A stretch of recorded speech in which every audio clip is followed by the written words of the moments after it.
So, yun 'no, kamusta kayo mga hapot, ng balita sa inyo? So, yun nga mga hapot, napakatagal na nung, huling upload natin ng video. Hindi ko na rin matandaan kung kailan pa yung huling vlog natin.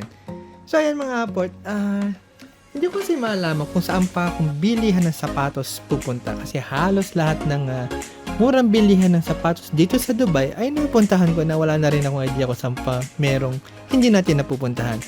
Parang nawawalan ako ng gana na puntahan yung mga store na napuntahan na natin dati tapos paulit-ulit na lang din naman yung pinapakita natin. Kaya kapag may nakita akong bago, dun lang tayo mag-upload. So ayun nga mga aport, speaking of bago, ito ay hindi ko pa talaga napupuntahan kaya pinasyalan na rin natin para naman magkaroon tayo ng update para sa inyo. So ayun, shoutout tayo sa kasamahan ko sa trabaho na si Meta Budin. Yan, pagaling siya sa India, shoutout to you bro Meta. Siya yung nagsabi sa akin na merong murang bilihan ng sapatos dito sa may bandang Alcus. Kaya ayan nga mga aport, bumiyahe tayo papunta ng Alcus, malapit lang din naman dito sa area natin, para tignan natin itong bilihan ng sapatos kung okay ba itong mga paninda nila, kung original ba itong mga aport, at sa pagkakatingin ko yung mga aport, panalo naman. Okay naman sila. Original naman ang kanilang mga tinda. Yun nga lang, medyo disappointed ako ng konti dahil yung pinakita niya sa akin picture na Jordan sapatos ay hindi na natin inabutan. Well, sa bagay, Jordan nga naman yon at talagang bagsak presyo. Talagang napakamura mga aport, yung presyong peke. Kaya na-curious din ako talaga puntahan para makita ba natin sana kung original man lang ito. Pero unfortunately, hindi natin inabutan.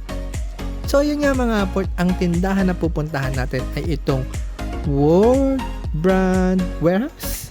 Yun nga yata pangalan nito. At siya nga pala mga aport, kung meron kayong alam na murang tindahan ng sapatos, baka naman pwedeng ipa-comment dyan sa may baba para try natin puntahan yan, pasyalan natin yan at mapakita na rin natin sa ating iba pang mga aport dito sa Dubai. Kung ikaw ay isang Pilipino na nanonood ng video natin mga aport at saan panig ka man ng mundo, paki-comment naman kung nasaan ka para malaman natin kung saan umabot tong video na to, sa Pilipinas, sa ibang bansa o saan man. Maraming salamat aport. Kaya naman mga aport, hindi na natin papatagalin pa, magsimula na tayo. Yun no, Ricky Cruz here.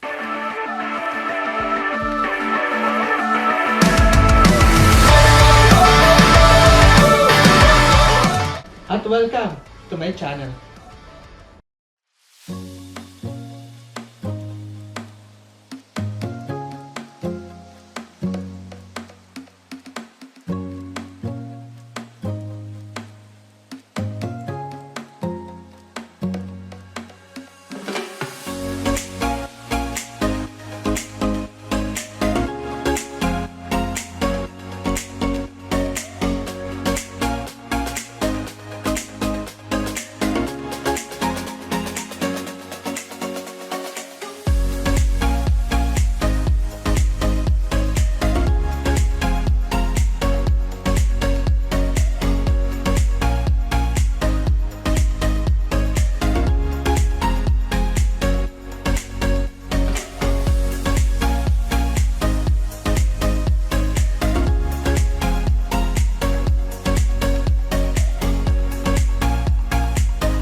Yo! Thank you guys for watching. If you like this video, please click the thumbs up, leave a comment, and for more videos, please click the subscribe button, and see you again sa susunod nating video.